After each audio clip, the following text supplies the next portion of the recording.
mengisi presentasi pada acara Share Excellence yang berjalan selama 1 jam. Izinkan saya Nikolas Aditya menjadi moderator pada sesi presentasi kali ini dan Yohanes Prabaji selaku penulis pada presentasi kali ini. Presentasi hari ini akan disajikan oleh kelompok research paper 8 dengan judul Pengaruh karbon aktif berbahan dasar tempurung kelapa termodifikasi asam nitrat sebagai absorben ion CU12 yang akan diuji oleh Bapak Aryo Susilo Nugraha selaku penguji materi dan Ibu Ignacia Benita selaku penguji bahasa. Sesi ini akan dilanjutkan kepada presenter yang akan mempresentasikan selama 20 menit, penguji bahasa sama 8 menit, penguji materi sama 12 menit, audiens dan orang tua sama 15 menit. Baik, tanpa berlama-lama lagi, saya memberikan waktu kepada presenter sama 20 menit untuk mempresentasikan. Waktu dimulai, Anda boleh berbicara.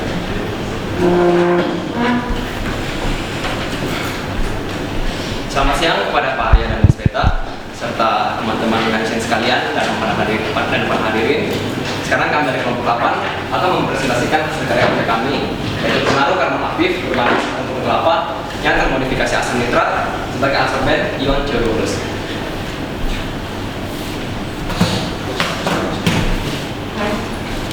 Sebagai perkenalan terlebih dahulu, perkenalkan nama saya Markupi dari kelas 12A6 nomor absen 17. Teman saya Aurel Kini Widiarsa, kelas 12A4 nomor absen 5. Dan teman saya Tidak Harsin Mahabi yang berada di kelas 12A3 dan nomor absen 8. Baik, jadi dalam presentasi kami kali ini akan ada 4 poin utama, yaitu pendahuluan, metodologi, hasil dan pembahasan, serta kesimpulan dan saran. Masuk ke dalam pendahuluan terlebih dahulu, itu latar belakang.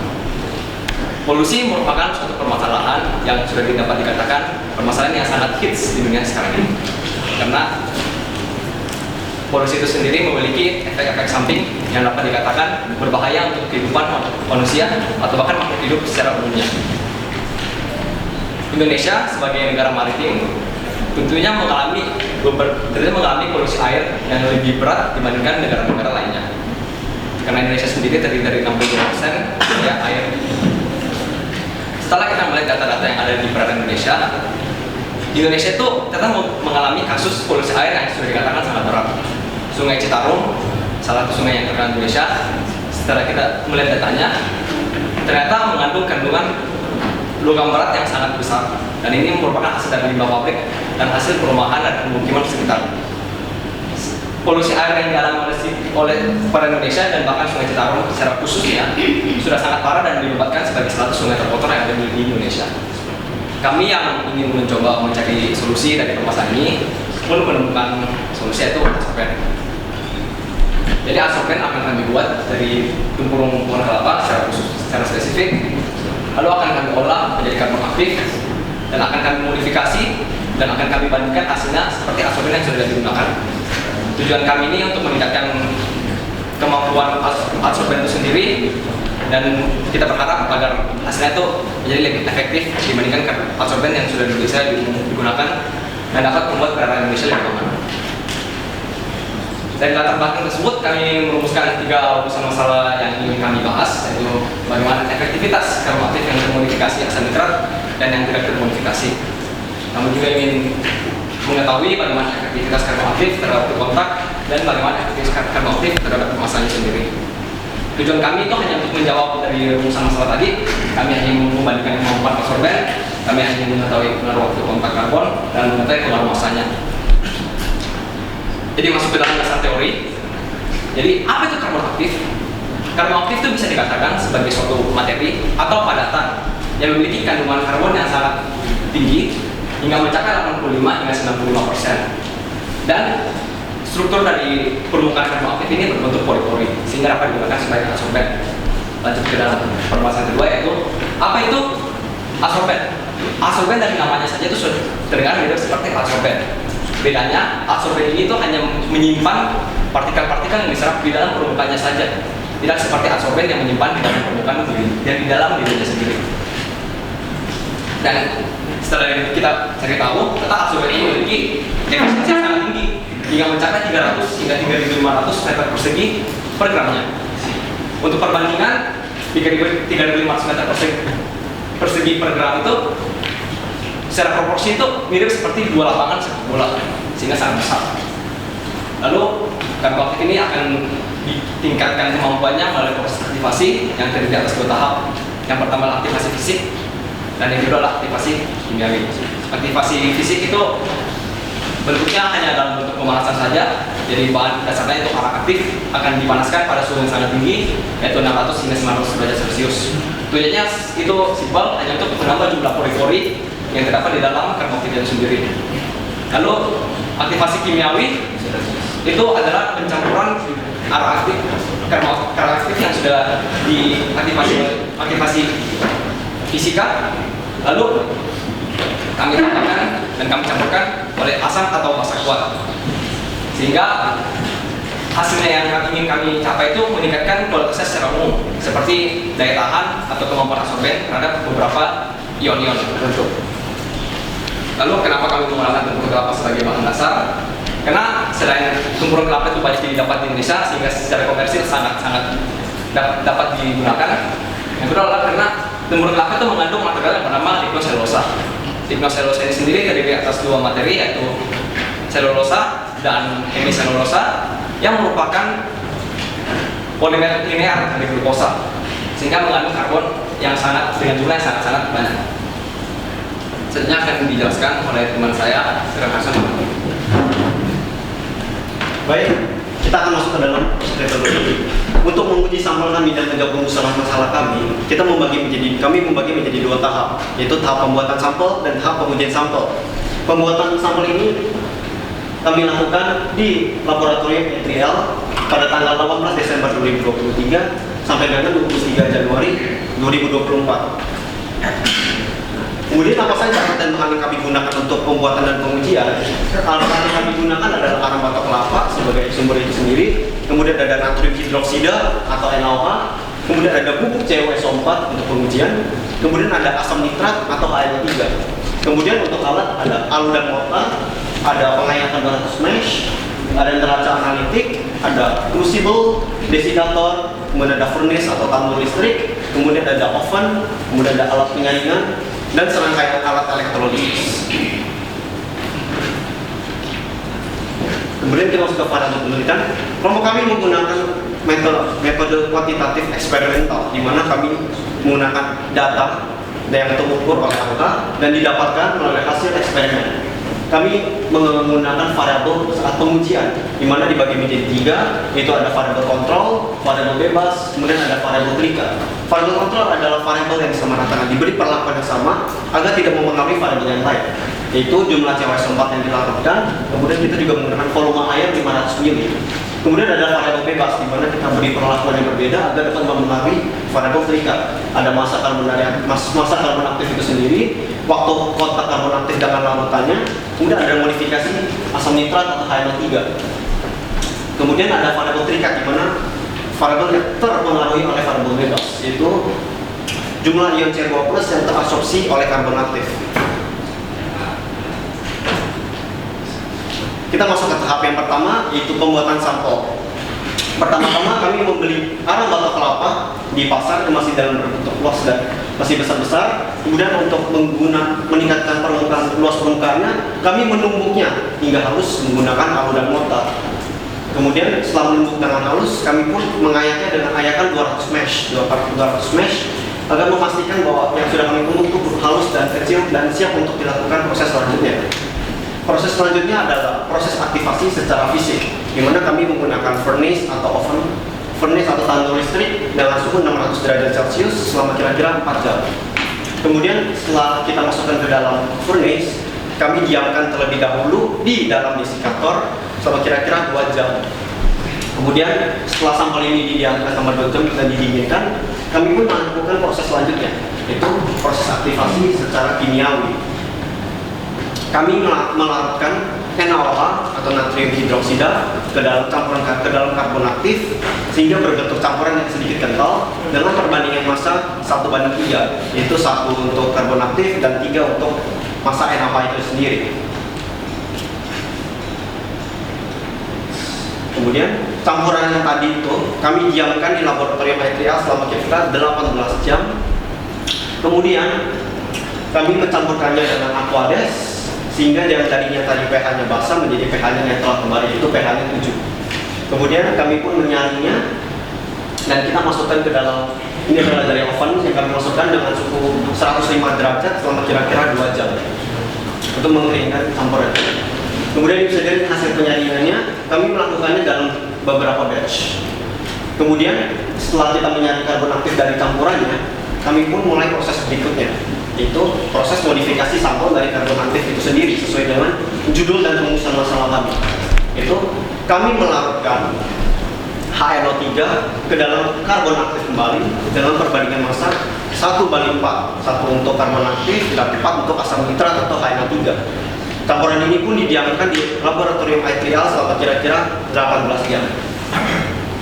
Kemudian campuran ini akan kami dry oven kembali dan kita salin kembali sehingga berbentuk karbon, dan kita pisahkan karbon aktif dari campurannya sehingga terbentuklah karbon aktif yang sudah dimodifikasi. Ini adalah kita masuk ke tahap yang kedua, yaitu pengujian sampel karbon aktif kita sendiri untuk mendapatkan data dan menjawab rumusan masalah kami. Pertama-tama, kami melarutkan 100 gram COSO4 ke dalam 500 ml air. Kita pun melakukan variasi massa dengan 25, 50, 75 gram karbon aktif ke dalam larutan COSO4. Kemudian setelah kita diamkan selama kira-kira bisa dilihat ada variabel waktu 15, 30, 45, 60, dan 75 serta 90 menit sebagai variabel bebas waktu kita pun menyaring karbon aktif dari larutan tersebut.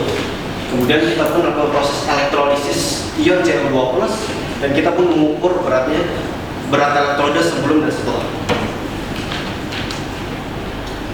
Bisa dilihat ini adalah alat elektrolisis yang kami pakai, di mana ada kedua elektroda, yaitu ini adalah anode dan ada katode, di mana ada ion elektron yang mengalir dari kutub positif yaitu anode menuju kutub negatif yaitu katode, di mana elektron yang mengalir ini akan bergabung ke dalam Cu2+ yang sudah terionisasi di dalam larutannya. Itu SCO4 terionisasi menjadi Cu2+ dan SO4 2-ambil, di mana Cu2+ ini akan bergabung. Daya absorpsi yang kami pakai sebagai data untuk menjawab rumusan masalah kami, di mana CO adalah konsentrasi awal tembaga, kemudian ada Ce itu konsentrasi akhir tembaga, kemudian ada V itu volume dari larutan itu sendiri, kemudian ada W itu massa dari karbon aktif yang kami pakai. Selanjutnya hasil dan pembahasan akan dijelaskan oleh teman saya Aurelia Kim. Baik, terima kasih Dan. Sekarang saya akan menjelaskan tentang hasil dan pembahasan dari uji coba kami. Pertama, ini adalah dokumentasi uji coba kami. Pertama, tentunya kita melakukan, terus kita campurkan karbon aktifnya, walaupun di sini tidak terlalu terlihat karena ya masalah kamera saya. Terus kita saringkan karbon aktif agar tidak terdapat absorbansi lebih lanjut saat kita menguji coba dengan elektrolisis, dan ini hasil elektrolisis yakni tembaga yang telah mengendap. Pertama, saya akan mencoba menjawab perumusan masalah pertama, yakni apakah modifikasi itu efektif dalam meningkatkan daya absorbansi? Karena jawabannya adalah iya. Mengapa? Karena kita dapat lihat bahwa karbon aktif yang paling tidak efektif dalam menyerap ion CO2+ adalah yang tidak dimodifikasi 25 gram. Bahkan di sini yang sudah dimodifikasi 25 gram itu lebih efektif dalam menyerap ion CO2+ dibandingkan dengan yang tidak dimodifikasi dengan massa 50 gram. Berikutnya, saya akan mencoba menjawab rumusan masalah yang kedua, yakni pengaruh waktu terhadap daya absorpsi karbon aktif. Kita bisa melihat bahwa secara alami ini ada progresi linear, yakni dari 15 menit, 30 menit, 45 menit, 60 menit, 75 menit terdapat kenaikan dari daya absorpsi karbon aktif ini. Namun pada titik setelah 75 menit terhenti. Sebenarnya ini ada kenaikan sedikit tapi sangat kecil. Bahkan saya mampu bilang ini negligible. Kenapa? Karena saat waktu sudah mencapai lebih dari 75 menit, pori-pori dari karbon aktif ini sudah tertutup dan tidak dapat lagi menyerap ion CO2+, sehingga karbon aktif tidak dapat menyerap lagi. Untuk membuat karbon aktif ini dapat menyerap ion CO2+ lagi, ini harus dilakukan aktivasi secara fisik terlebih dahulu. Dan berikutnya, saya akan membicarakan tentang pengaruh massa terhadap sisa tembaga dan larutan. Jadi kita dapat melihat bahwa yang paling efektif dalam menyerap ion CO2+ adalah yang bermassa 75 gram. Secara alami, semakin besar massanya, semakin banyak karbon aktifnya, semakin karbon aktif yang terdapat dalam larutannya, semakin banyak ion CO2+ yang dapat diabsorpsi. Namun, kami menemukan sedikit anomali, yakni perbedaan antara 25-50 gram itu jauh lebih besar dibandingkan dengan perbedaan 50 gram dan 75 gram. Kami menyimpulkan bahwa ada sedikit kurang benarnya karbon aktif yang dibuat oleh 75 gram. Maksudnya karbon aktif yang digunakan pada 75 gram itu tidak sebagus dengan karbon aktif yang kita gunakan di 25 dan 50 gram. Tetapi masih terlihat ada sedikit perbedaan antara yang 50 gram dan 75 gram. Jadi, untuk kesimpulannya, karbon aktif yang telah dimodifikasi memiliki daya absorpsi yang lebih kuat dalam mengabsorpsi ion CO2+. Kenapa? Karena karbon yang sudah dimodifikasi ini memiliki asam nitrat yang sudah lebih lanjut membersihkan pori-pori yang terdapat di dalam karbon aktifnya sendiri, sehingga kanal-kanal yang terdapat pada karbon aktif lebih banyak. Kedua adalah waktu kontak dari karbon aktif mempunyai pengaruh terhadap jumlah ion CO2+ yang terabsorpsi. Kami menemukan bahwa waktu paling efektif untuk menyerap ion CO2+ ini adalah hingga 75 menit. Di atas 75 menit ini, karbon aktif tidak terlalu efektif dalam menyerap ion CO2+.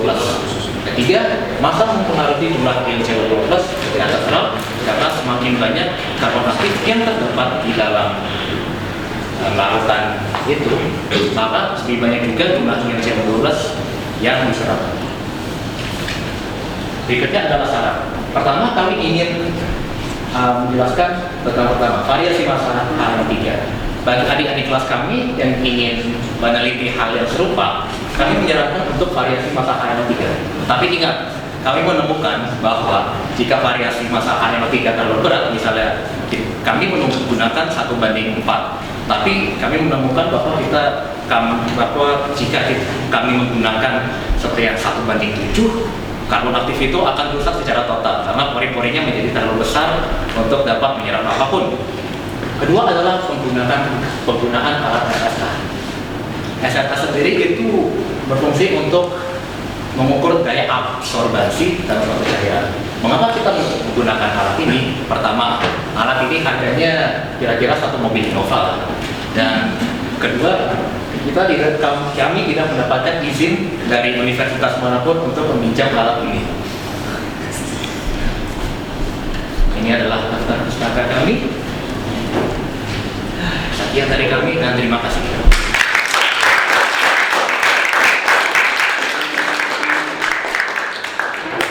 Terima kasih kepada para presenter telah memaparkan materi dengan baik. Sesi selanjutnya akan dilakukan tanya jawab oleh buku uji materi selama 12 menit. Terima kasih. Selamat sore Bapak Ibu, teman-teman semuanya. Selamat sore kelompok 8. Mantap nih ya. Presentasi dengan sangat percaya diri. Pasti sudah sangat siap. Nggak mungkin kerjanya ambil satu nggak boleh. Jadi wajah-wajah ini kayak bisa. Oke, ini ada sedikit pertanyaan dan kalau boleh. Ya, yang pertama saya ingin menanyakan penelitian terdahulu kalian apakah ada? Jadi apakah sudah ada orang yang meneliti tentang karbon aktif untuk menangkap CO2 atau yang menjadi trigger atau menjadi kalian bisa ngomong penelitian ini itu bisa dilakukan? Itu kan pasti ada orang lain yang sudah melakukan.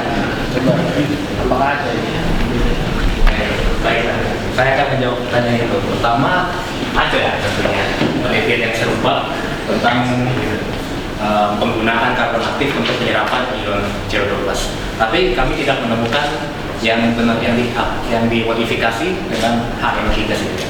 Dan kita menemukan bahwa HNO3 itu bisa digunakan untuk modifikasi karbon aktif sendiri. Jadi kami menggunakan HNO3.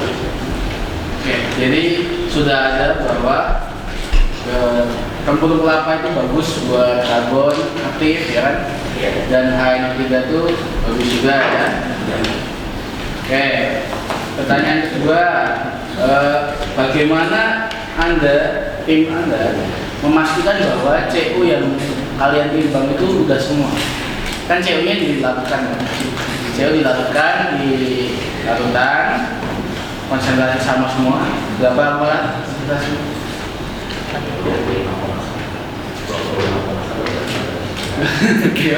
Jadi nanti coba dihitung dulu ya, yang lain hitung nanti dijawab ya. Oke, itu bagaimana kalian memastikan bahwa CO yang tersisa sudah semuanya atau tidak, sudah nggak ada lagi CO yang masih dalam air?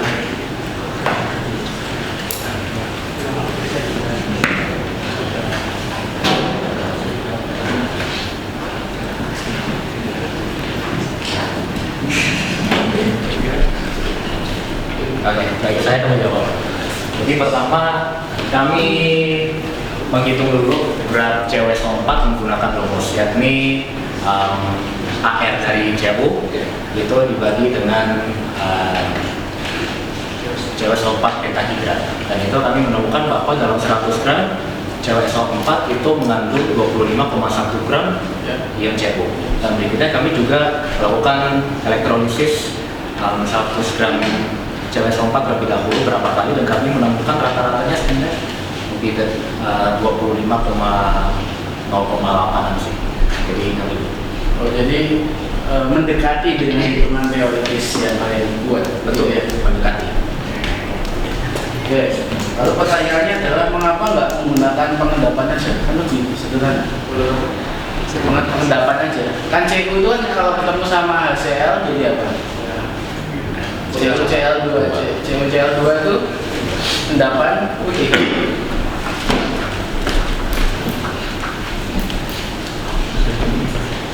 Jadi untuk mencolok pengendapan dalam reaksi penggarapan, di mana itu kalau untuk mengambil dari kadar CO di dalam terendap itu lumayan sulit karena berupa kecil-kecil dan tidak bisa, susah sekali disaring karena partikelnya kecil-kecil.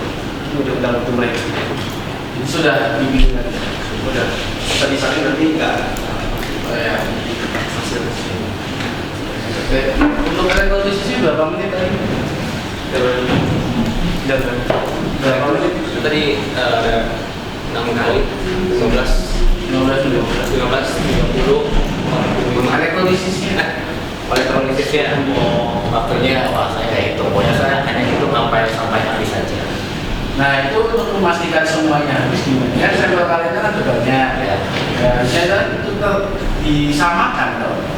Kalau beda-beda waktunya, voltasenya beda, arus ampernya beda, pasti yang diendapkan kan juga beda. Kami menggunakan kalau elektrolisis berapa lamanya kan kita pernah lakukan eksperimen praktek dalam di lab kimia saya kan. Itu kami menggunakan itu sebagai Enggak, tadi kan katanya sudah diuji dulu bahwa 100 gram COSO4 pentahidrat dapat 28,1 ya. Itu ketika dielektrolisis mendekati secara teoritis CO-nya 10 ya toh. Nah itu harusnya yang menjadi dasar kalian melakukan elektrolisis di sampel-sampel yang lain. Dan itu anggapannya adalah itu sudah maksimal semuanya sudah itu berapa menit? Ampernya berapa, tegangannya berapa, ya Tegangannya 9 itu semua sudah sama. Sudah sama. Harusnya berapa itu enggak, waktunya, kalau waktunya beda kan?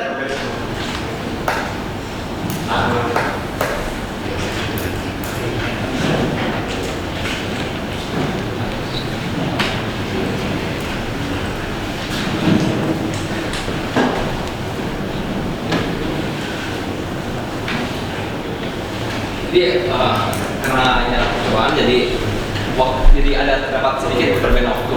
Karena waktu CO2 yang terserap itu berbeda-beda, jadinya waktunya jadi waktu elektrolisis juga itu berbeda-beda. Namun dalam variabel yang sedikit.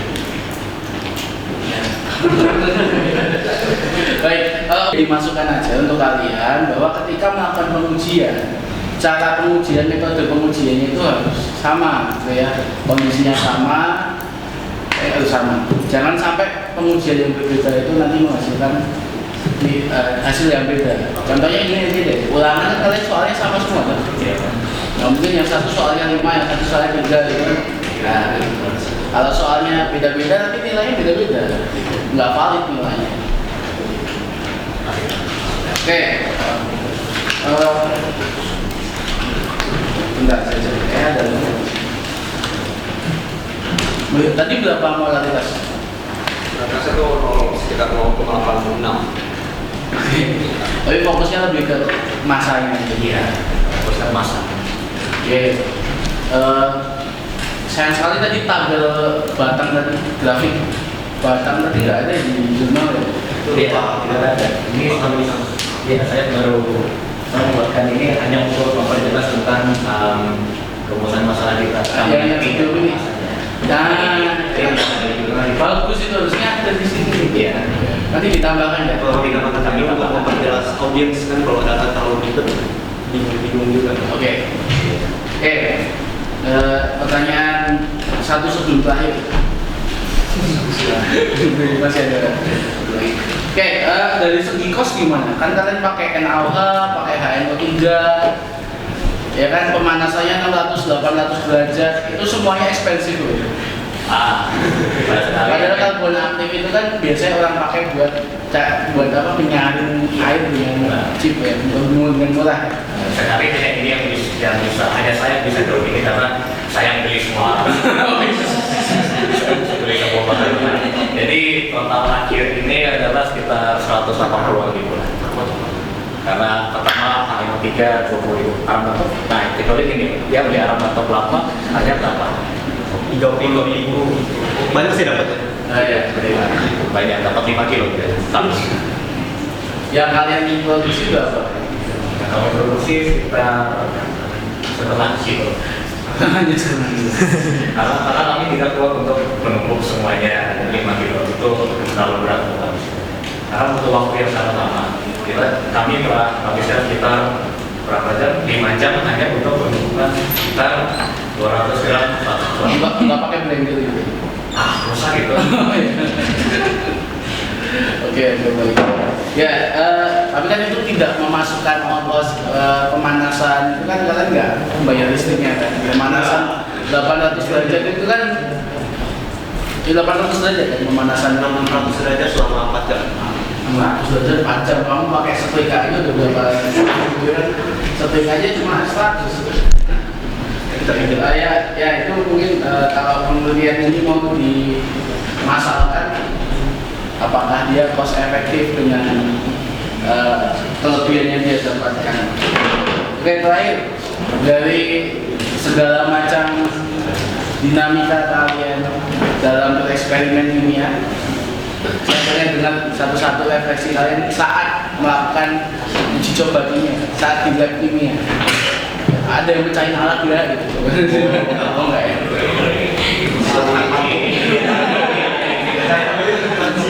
Gimana Bang? Gimana?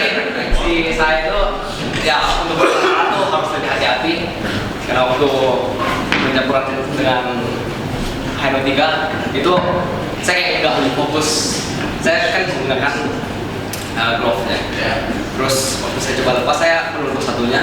Saya terdistraksi terus saya nggak fokus, saya pegang tangan saya. Jadi agak menurut dikit. Jadi pesannya kamu dapat apa? Jadi hati-hati kalau eksperimen namanya. Iya, hati-hati ya. Sayang kan tangan nggak dijual ya. Kalau untuk saya sendiri sih, pertama tuh saat proses pembuatan kan kita menumbuk terlebih dahulu. Itu keras sekali, jadi lumayan lama untuk menumbuk dan itu sempat kesel atau jadi Ya, apa yang kamu dapat? bosan. Karena sih dalam eksperimen tuh saya bisa mengetahui kimia terus perbandingan masanya, terus uji elektrolisis secara langsung, menjawab masalah itu bagaimana. Dan juga saya juga tahu kalau penuangan asam itu harus dalam lemari asam biar masih Kalau masih ya, jadi pantang menyerah. Oke, terima kasih. Nah, saya punya banyak hal yang dibicarakan, terutama untuk kedua teman saya. Pertama, ngomong tentang penumbukan arang aktif itu, sebenarnya kami hanya bekerja berdua. Makanya waktu itu lebih lama. Ini sudah yang teman kami dari Makassar sudah pulang terlebih dahulu, jadi sudah kita, menurut saya kami bisa membuat lebih banyak arang aktif sehingga kami bisa bawa ke sini. Tapi saya kembali ke film itu terlebih habis. Jadi berikutnya itu kami seperti yang bisa dilihat kami bekerjanya itu lebih dari 1 bulan ya, atau hanya untuk membuat karbon aktif sendiri. Kami menguji cobaannya malah lebih lambat dan lebih cepat. Saatnya walaupun secara teori saja uji cobanya lebih lambat karena saya harus mengulang lagi. Kira-kira pengulangan 3 kali kan. Tapi jadi yang saya dapatkan itu kerja keras Dengan hasil yang karena hasil yang ya memuaskan ya. memuaskan sih menurut saya. Terima kasih teman-teman semua.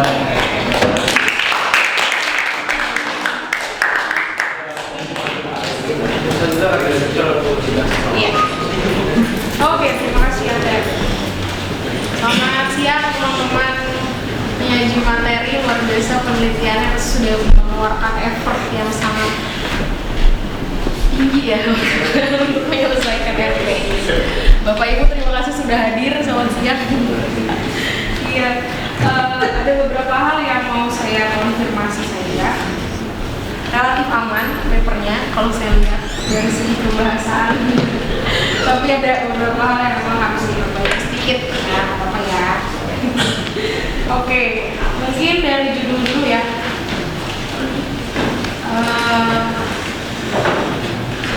Pengaruh karbon aktif, kemudian bagian translation ke bahasa Inggrisnya itu ditambahin D aja di depan, effects of nitric acid modification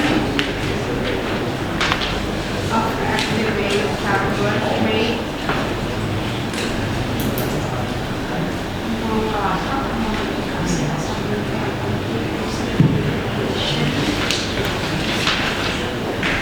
ya itu D-nya aja ditambah. Terus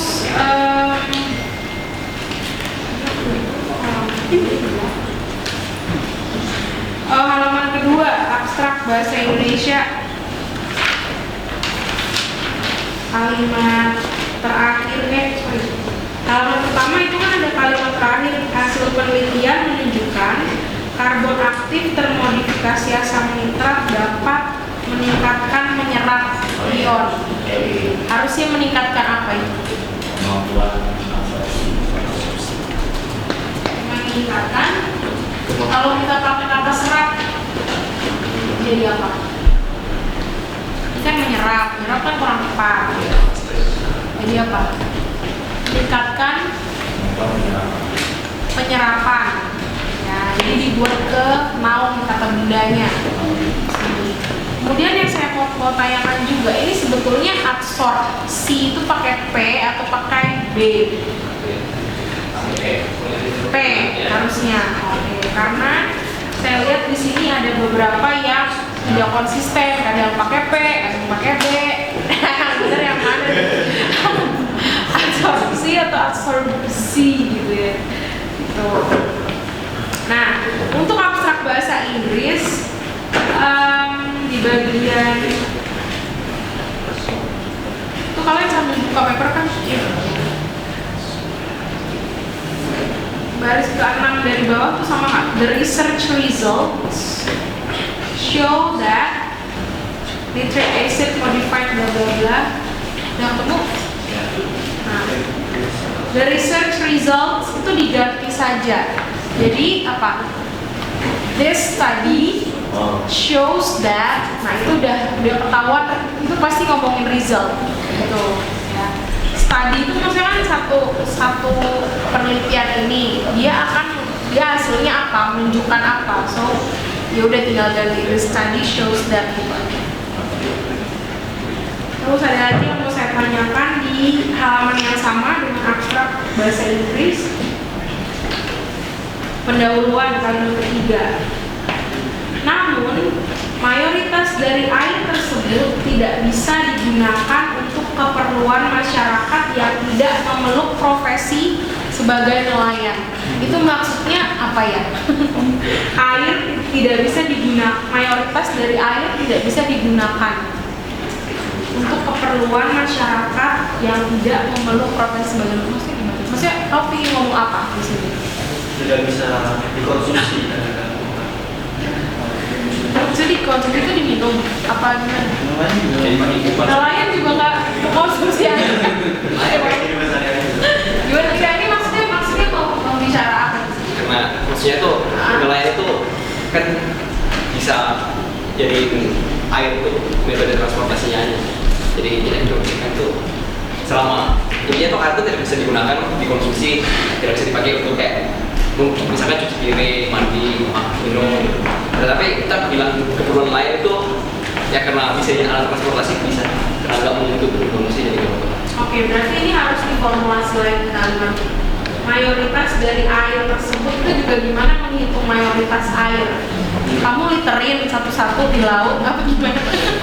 Gitu, jadi mungkin lebih ke fungsi ya. Kalau nelayan kan dia memang menggunakan itu sebagai ya tadi empat moda transportasi dia dan sebagainya. Oke, ini perbaiki redaksinya. Kemudian di bagian di halaman 4. Oh, ini aku udah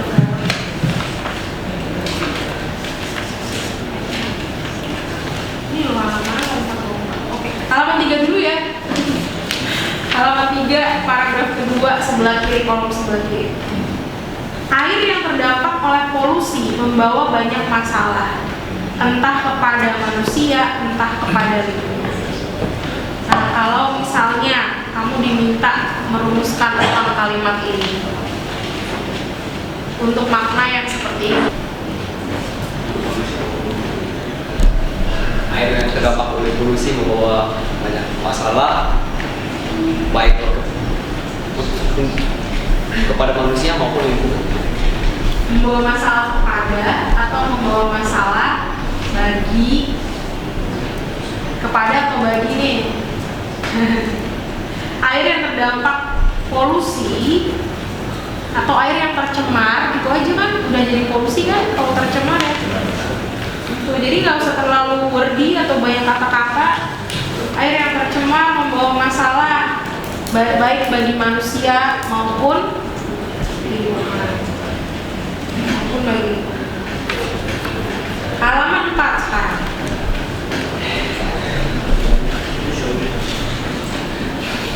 Halaman 4.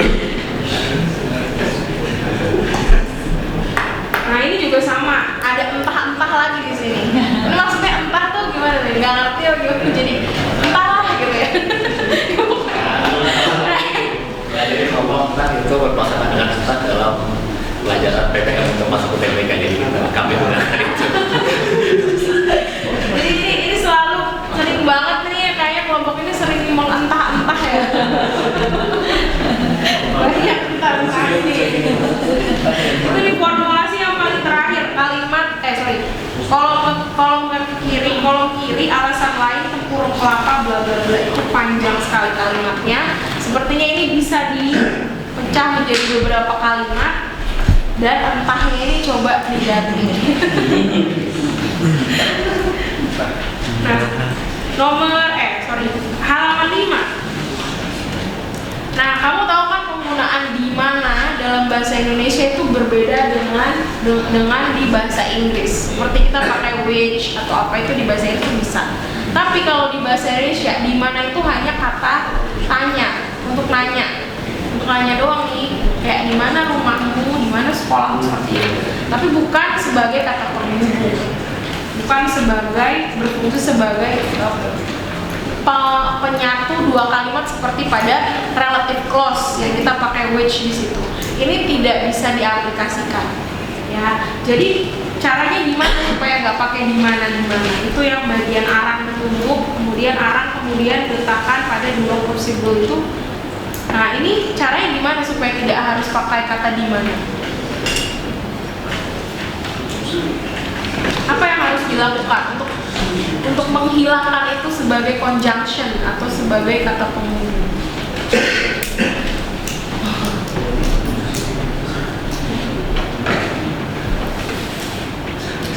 Bagaimana caranya supaya tidak pakai kata di mana? Anggap aja kata di mana itu nggak ada. Itu kamu gimana cara pakai?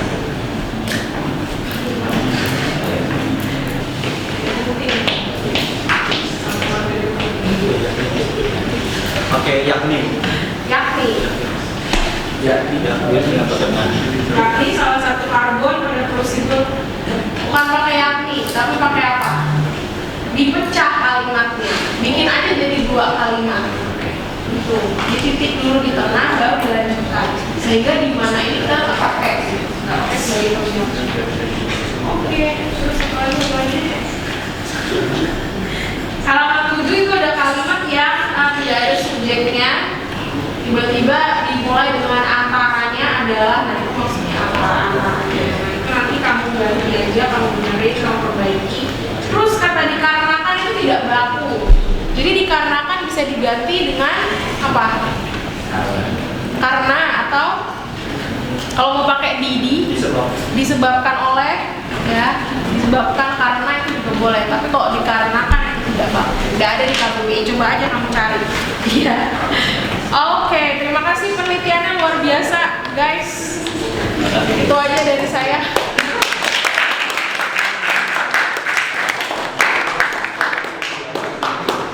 Selanjutnya Ya sengaja banget sih. buka pertanyaan sama 15 menit untuk audiens. Dimohon angkat tangan dan buka nama. Selamat sore Pak Arya, ini Peta, Selamat sore. Bapak Ibu, teman-teman dan kelompok efek. Pertanyaan saya hanya 2 saja.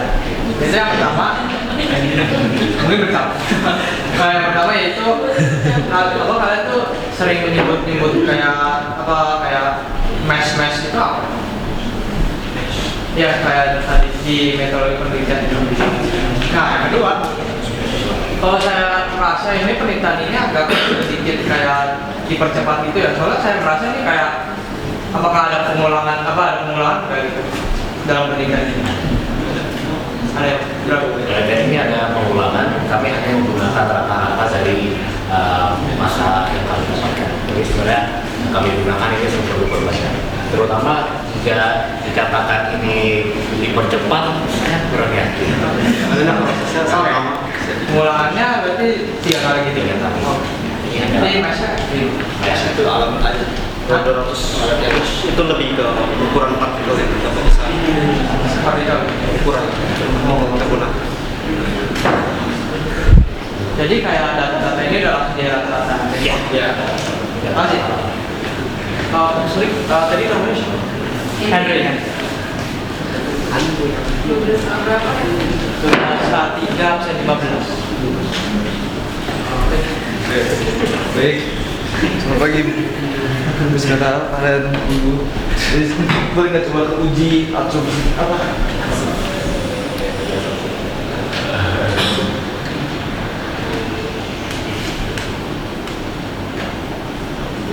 Jadi untuk bagian larutkan 100 gram.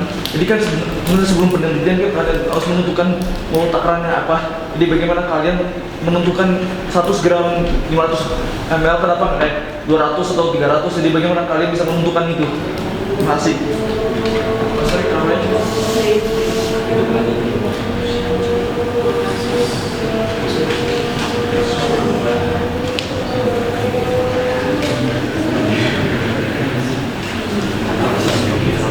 Karena itu,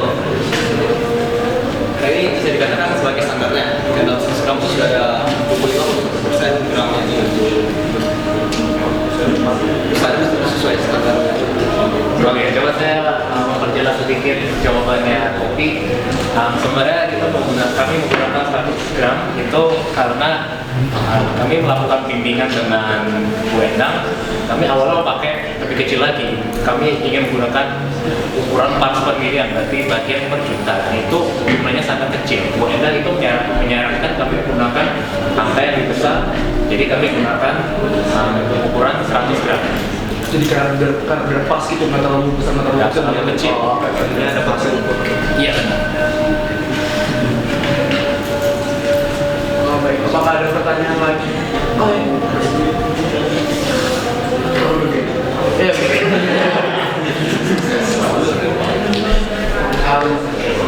Pertanyaan saya adalah pada saat teman-teman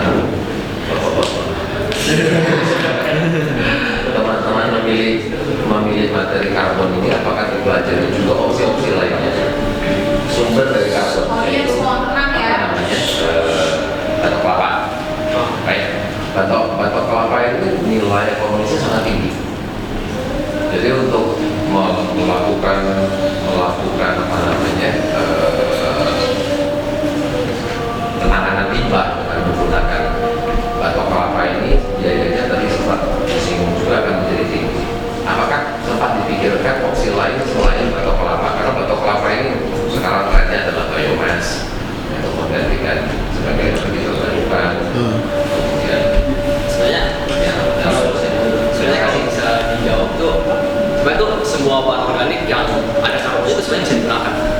Cuma kami tuh memilih kebun kelapa karena kepikiran aja Indonesia tuh negara tropis, jadi banyak pohon kelapa. Ya, jadi di kesempatan itu banyak pohon kelapanya. Terus kita pikir sepertinya batoknya, karena ini kita menggunakan batok itu seperti limbah. Itu mungkin kita bisa gunakan ulang. Ini makan kan biasa orang makan kelapa tuh hanya air dan dagingnya saja. Kemudian batoknya dibuang. Dan itu bisa diambil, diolah kembali menjadi pembuatan karbon aktif. iya, dan batok itu dan justru harganya mahal sekarang, tinggi sekali. Karena pada saat sudah menjadi arang, karena kalau sudah menjadi arang, nilainya sangat tinggi. Nah,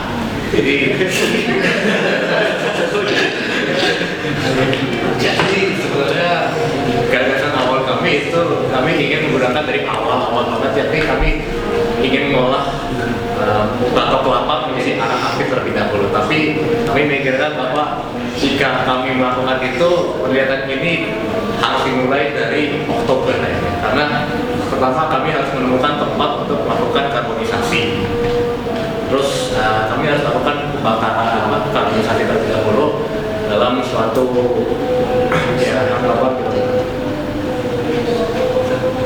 wadah untuk menampung untuk pembakaran, pokoknya untuk memanaskan kebun kelapa itu agar menjadi arang, dan itu sebenarnya sangat sulit.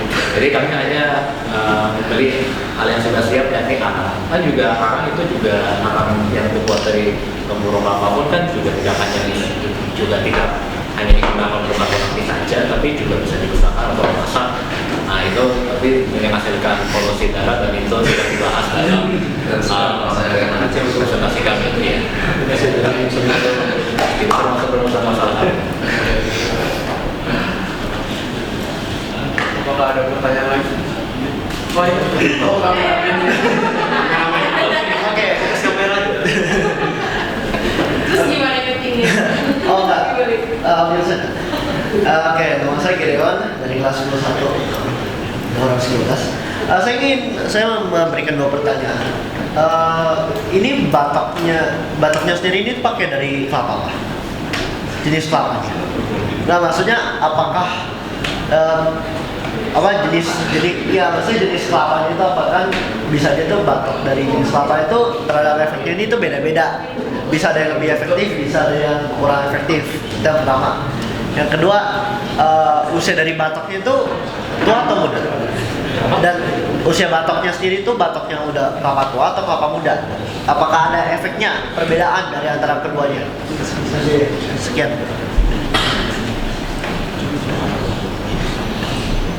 Jadi untuk pertanyaan yang kedua tadi itu usia yang digunakan itu sudah tua, berapa? Kita sudah keras, sudah cepat, yang sudah tua banget. Serta jenis kelapa yang kami gunakan yang sama, yakni kelapa yang pokoknya udah tua. Sebenarnya kami kurang spesifik. Sebenarnya kami hanya beri alat, kami tidak menemukan variasi apa itu, karena ya kan sudah pilihan. Kami menggunakan kelapa yang umum karena nama ilmiah pun Cocos vera tidak ada jenis variasi atau jenis yang lain. Sih. Apakah ada pertanyaan lagi? Oh iya.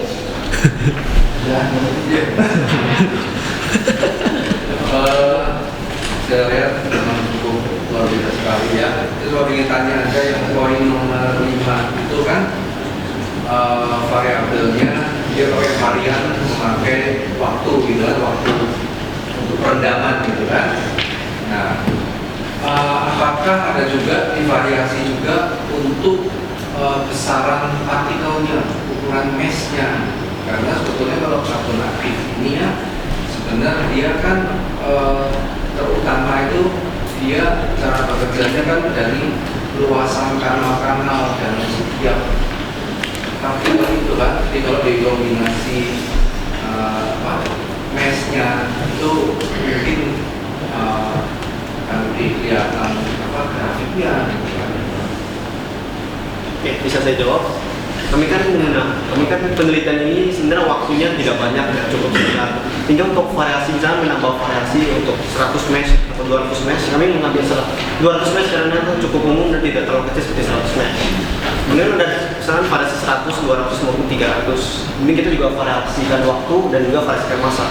Itu membutuhkan waktu penelitian yang sangat panjang, bisa dikatakan setengah abad lebih. Sehingga kami kan penelitian sangat singkat, jadi kami hanya mengambil ukuran partikel 200 mesh dan tidak terlalu besar maupun terlalu kecil dan sebenarnya umum untuk dipakai pada karbon aktif itu sendiri. Oh, mungkin masukan itu juga dapat digunakan untuk adik-adik kelas kami yang ingin penelitian hal tersebut. Bisa dikurangi variasi waktu maupun masanya, jangan menambah variasi ukuran partikel atau 100 mesh, 200 mesh, maupun 300.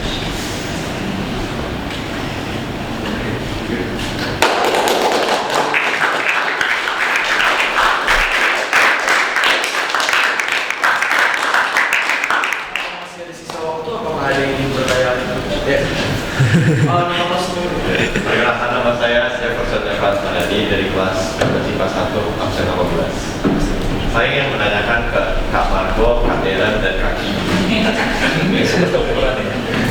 Jadi kan kalian itu membuat karbon aktif kan? Nah, karbon aktif itu kan juga sulit untuk didaur ulang.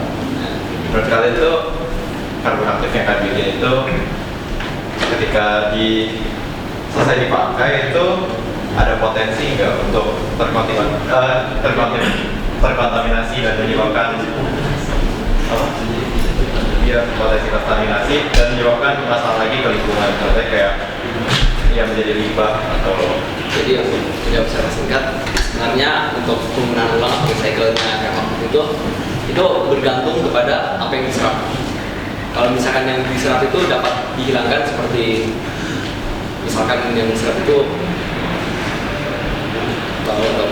itu bisa direaksikan ke yang lain sehingga materi-materi yang sudah diserap itu bisa keluar kembali. Kalau misalkan nggak bisa ditimbun di dalam tanah. Kalau tidak bersifat menyebar bisa ditimbun di dalam tanah. Tapi kalau misalkan akan dapat mengkontaminasi lingkungan itu akan keluar kembali. Tapi kalau misalkan kita bisa mengaktifasi ulang karbon aktif, kita misalkan karbon aktif dan aktif.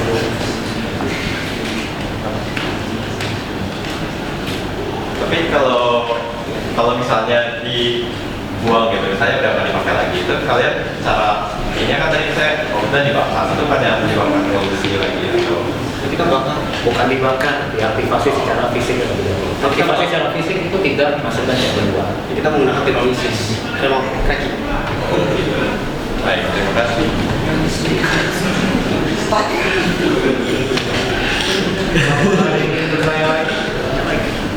Mungkin dari kelas 10.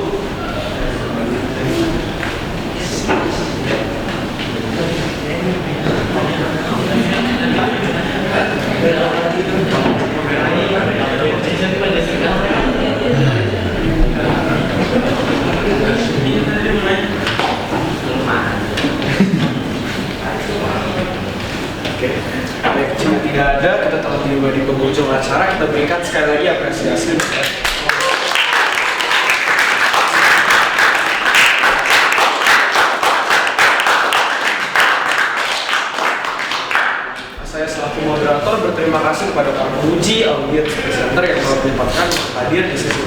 kali ini. Terima kasih atas waktunya, terima kasih atas perhatiannya. Saya mohon maaf bila ada salah kata. Selamat siang. Terima kasih.